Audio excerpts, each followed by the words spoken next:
আল্লাহর কাছে এত করে চাইলাম, আল্লাহ আমাকে দিল না। কিন্তু একবারও নিজেকে প্রশ্ন বলি নাই, করি নাই যে কতবার হাইয়া আলাস সালাহ বলে আল্লাহ তো আমাকে ডেকেছেন, আমি আল্লাহর ডাকে সাড়াও দিই নাই। জীবনের 1000 বার চলে গিয়েছে হাইয়া আলাস সালাহ, শুনেছি কিন্তু সাড়া দিতে পারি নাই। কতবার আল্লাহ পাক বলেছে বান্দা আমাকে ডাক, আমি তো ডাকিনি। বান্দা এটা কর, আমি তো করিনি। বান্দা এইভাবে চল, আমি তো চলিনি। এইরকম 1000টা আদেশ অমান্য করার পরও যেই রব দয়া বন্ধ করে নেই, রিজিক বন্ধ করে নেই, রহমত বন্ধ করে নেই, তিনি আমাদের রহমানুর রহিম। সুবহানাল্লাহ।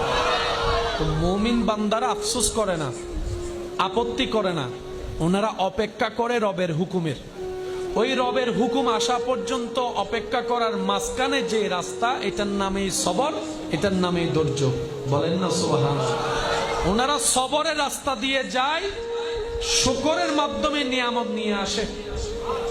সেজন্য আল্লাহ তাআলার প্রিয় বান্দা যারা হয়েছেন, হবেন, সবাইকে কষ্টের ভিতরে যেতে হয়। এটাই বিধান, এটাই নিয়ম। এখান থেকে বাঁচার কোনো সুযোগ